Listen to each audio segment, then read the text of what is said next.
Hello, मी Anjali ATM किचनमध्ये तुमचं स्वागत करते। आज मी तुमच्यासोबत अगदी सोपी आणि झटपट होणारी अशी मी आज तुमच्यासोबत एक रेसिपी शेअर करणार आहे। ही रेसिपी सर्वांनाच खूप आवडते आणि घरच्या घरी बनवली तरी ही झटपट आपण बनवू शकतो। बाउलमध्ये आपल्याला इथे मैदा घ्यायचा आहे 1 वाटी।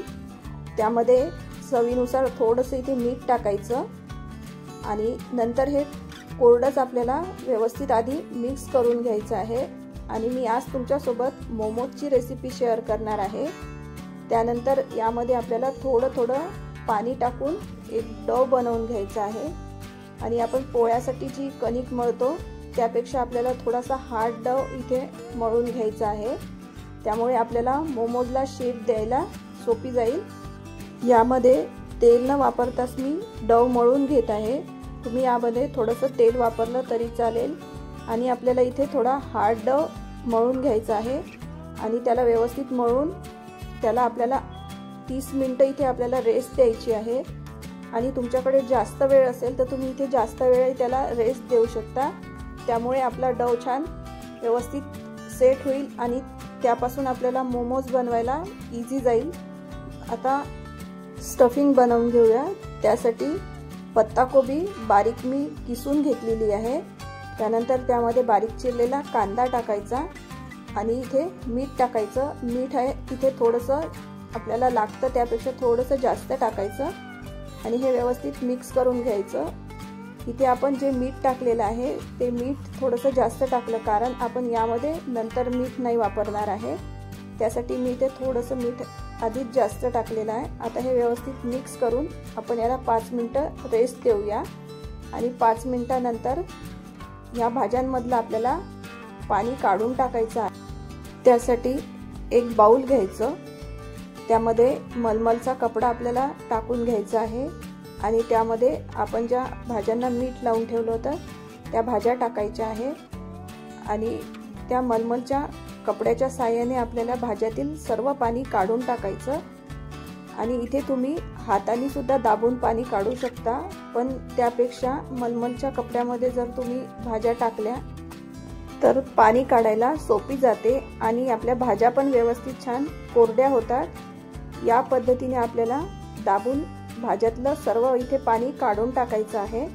आणि जे भाज्यांमधलं पाणी उरतं त्यापासून तुम्ही सूप बनवू शकता किंवा जो आपण मोमोजसाठी डो आता आपण भिजवला आहे तर तो पण या भाजीच्या पाण्याने तुम्ही भिजवला तरी चालेल।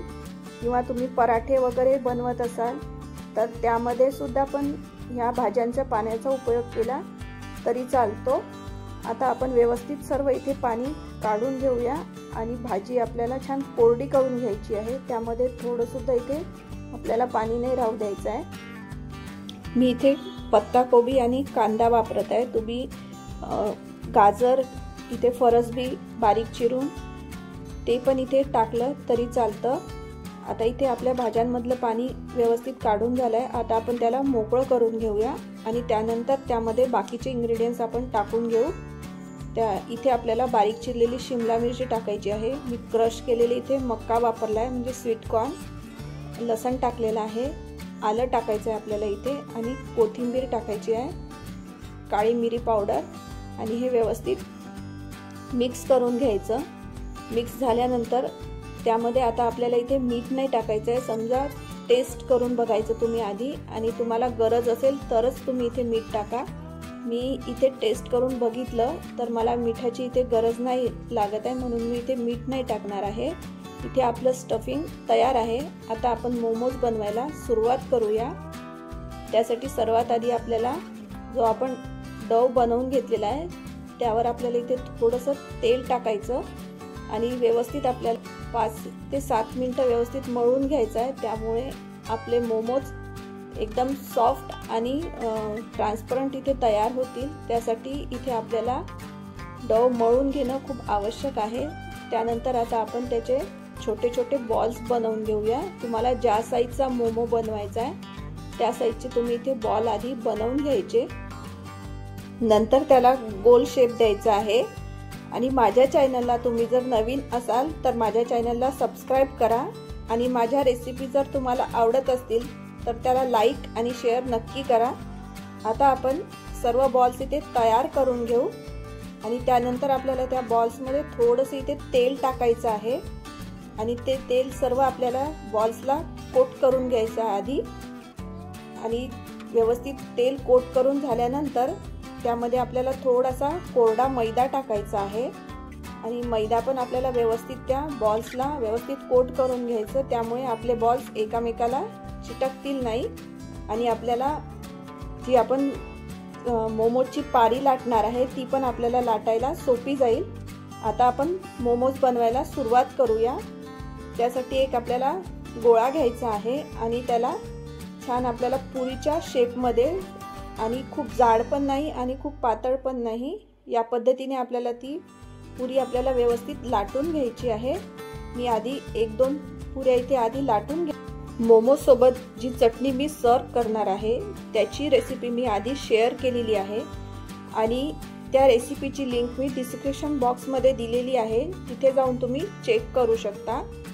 आता जी आपण पारी लाटून घेतलेली होती त्यामध्ये आपल्याला 2 इथे टीस्पून स्टफिंग भरायचं आहे आधी आणि स्टफिंग व्यवस्थित सेट करून घ्यायचं आणि त्यानंतर आपल्याला इथे मोमोजचा शेप द्यायचा आहे। मी इथे तुम्हाला 2 पद्धतीने मी शेप कसे द्यायचे ते सांगणार आहे। आधी आपल्याला एक इथे फोल्ड करून घ्यायचे, जसं आपण साड्यांना जशी आपण प्लेट्स पाडतो त्या पद्धतीने आपल्याला इथे प्लेट्स पाडून घ्यायचे आहे आणि त्या प्लेट्स एकावर एकने आल्या पाहिजे। व्यवस्थित त्या प्लेट्स आपल्याला इथे टाकून घ्यायच्या आहे आणि इथे आपल्याला एकच साइडला आपल्या प्लेट्स टाकून घ्यायच्या आहे। त्यानंतर जी दुसरी साइड आहे ती आपण जी प्लेट्स टाकलेली साइड आहे त्या साइडला आपण आणून त्याला ती सील करायची आहे आणि व्यवस्थित ती दाबून घ्यायची आहे आणि जे वरचं साइड राहते जे आपण पॅक केलेलं आहे ते हलकसं दाबून आपल्याला ते थोडंसं पातळ करून घ्यायचं आहे, जाड नाही ठेवायचं। या पद्धतीने आपल्याला मोमोज बनवायचा आहे। आणि दुसरी पद्धत म्हणजे 2 प्लेटा टाकायच्या आणि त्या एकामेकाला चिटकून घ्यायच्या, नंतर एक साइडनी प्लेट्स टाकायची नंतर दुसऱ्या साइडनी टाकायची। या पद्धतीने आपल्याला प्लेट्स टाकत पूर्ण आपल्याला मोमोज आपल्याला सील करून घ्यायचं आहे। दोन्ही पद्धतीने तुम्ही मोमोज तयार करू शकता। जी पद्धत तुम्हाला बनवायला सोपी जात असेल त्या पद्धतीने तुम्ही इथे मोमोज तयार करून घ्यायचे। मी आता सर्व मोमोज तयार करून घेते, नंतर त्याला आपल्याला स्टीम करायचं आहे। त्यासाठी मी गॅसवर पॅन ठेवून त्यामध्ये आधीच पाणी गरम करायला ठेवलं होतं। पाण्याला छान उकळी आली की त्यावर आपल्याला एक चाळणी ठेवायची आहे आणि चाळणीला तेलनी आधी ग्रीस करून घ्यायचं, त्यामुळे मोमोज आपले चाळणीला चिटकतील नाही। मोमोज चाळणीमध्ये ठेवून घ्यायचे, त्यानंतर त्यावर तेल किंवा बटर अप्लाय करायचं, त्यामुळे आपले मोमोज सॉफ्ट पण राहतील आणि मोमोजवर एक शाईन येईल। नंतर झाकण ठेवून आपल्याला 10 मिनिटं आपल्याला स्टीम करून घ्यायचं। इथे थोडा टायमिंग कमी जास्त होऊ शकतो।